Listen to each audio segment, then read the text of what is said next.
Hi everyone, welcome to H&R Reptiles. My name is Ashton Riley. And I'm Alicia Hall. And welcome to today's video. So in today's video, we're going to be doing a care sheet on the California kingsnake. I don't see anything in there. Yeah. He just ate, so he's actually at the bottom. He's right in this big mound here. Like if I look down there, I can see his You're belly. off the screen, I'm sure. Yeah. But I can see his belly right here. Yeah, But he's underneath this big part right here. yeah. He's digesting. He just had a pretty big mouth. It is completely normal if you guys get a California king snake. If you feed them, they hide in their substrate. It is completely normal. That's why we have aspen bedding. Now, if it looks like that Bitey's tank is a little bit small, it's because it is a smaller tank, but they can be kept in the 10 gallons with no problem. We are actually going to be upgrading him to a 20 gallon as soon as we figure out how to Finagle it. yeah. There's a lot of tanks. Hey. Not a bad thing. Not a bad thing. But they can be housed in anywhere between a 10 to a 20 gallon. I don't recommend anything bigger. You can, but You don't want to give them too big. thing about California king snakes is they are actually highly aggressive towards other snakes. In the wild, California king snakes are actually known to kill venomous cobras and eat them. It's actually intense. So there's no option in co-housing these guys whatsoever because they will eat other snakes. Whenever you breed them, there's even a possibility that they'll eat each other during the breeding. So, yeah. And, yeah. So his name fits him very well, Mr. Bitey. Like most colubrids, he is a little bitey. He was a rescue, so God knows what happened to him before we got him. I know my pet store had him for quite a few years, so I don't blame him And for being an aggressive little noodle. Didn't he find a home and then was returned? Yeah. He was found a home for a few years and then returned. So we're just glad that he's with us now and that he doesn't have to worry about flaky owners that are just going to get rid of him. Right. Because after a reptile is in my house, unless they are my babies I sell, they're here forever. You know, I love all of my reptiles. Okay, now let's get back on the California king snake. Now there are a bunch of different types of king snakes. He is a Californian king snake. He is gorgeous. The cover photo will actually be a picture of him just so you guys can see. He is a very gorgeous snake. These guys, like their name suggests, they actually do come from California. They're wild down there. Fully grown, sorry, there's something in my eye. Dog hair. Okay. So, the California king snake, fully grown, he is fully grown. He's about 3 feet. He's bigger than Josh, but he's thinner than what Josh is. It's not nearly as thick as what a ball python gets. But he's still fat, but he's just not as thick as what like a ball python is. It's weird shifting from a ball python to a king snake because they're completely different. They feel different too. They're soft. I know that sounds weird, but any of you out there that's ever felt a ball python and a king snake would probably agree with me. King snakes are a lot softer than a ball python. We'll be doing a video about that later on and talking about why that is, because I've been doing a lot of research and it's actually really interesting why these certain things are like that. Now let's continue into this video.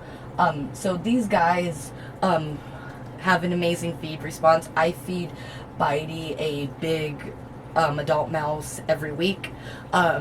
He takes it every time. Oh yeah, with no problem, and then he's like, more. He's got an amazing feed response. These guys, he is too small to eat a rat. We did try. He wasn't able to swallow it fully, so he had to regurgitate it. I did not pronounce that right. Regurgitate? Whatever. I have a speech impediment. Thanks for pointing it out. But, so he can't eat rats.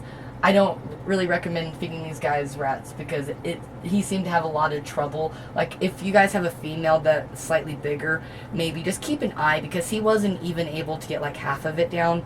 So just keep an eye on your snake, you know.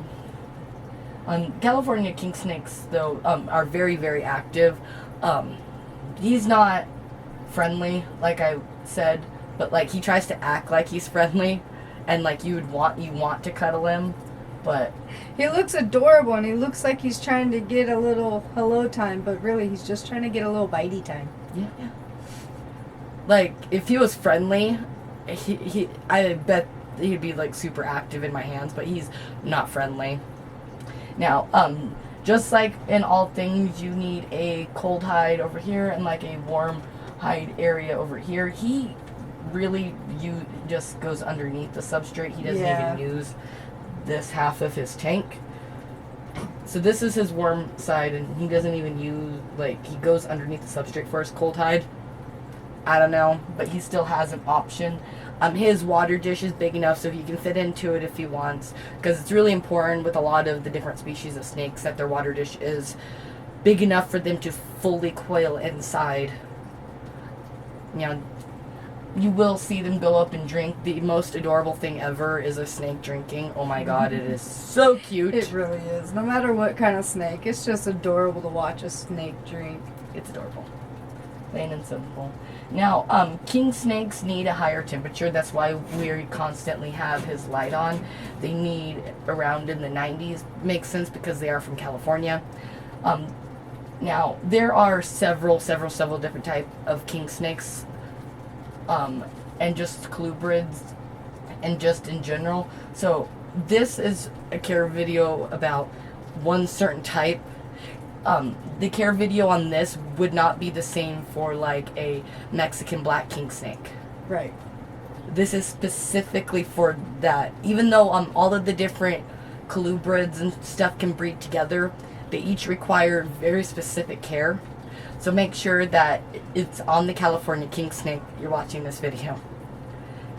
Because I know a lot of the colubrids, you don't do the aspen bedding, but with these guys, they love the aspen bedding. They love to dig. And he's just been an all-around amazing little snake. He is actually my husband's first snake, which is really surprising because he's actually afraid of snakes. Is there anything else on care for them?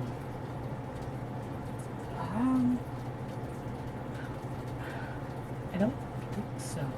Talked about heating and the light. I don't use heat pads. I've talked about this. I use heat lights. It's just a 20-watt heat bulb. Gets pretty warm, but not too warm that he's gonna burn himself. So we keep that on all day. We turn it off at night. Very important that you give your reptiles a day and night cycle. Most reptiles are nocturnal, so whenever you flip off that light, they're going to be more active. So if you leave it flipped off all the time, they're not going to know like when it's time for them to wake up or go to bed. So it's very important that they have a day-night cycle. Even with the frogs, any sort of reptile, it's really important that they have a day-night cycle.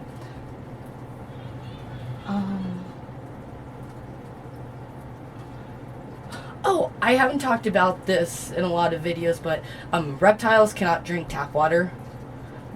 This is a really argued subject because a lot of people think that they can, but they cannot.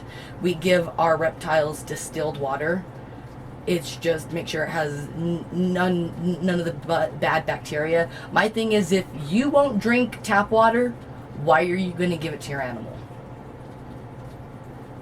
If I had an option, I wouldn't even give my dogs tap water. But I have huskies, so fuck that shit.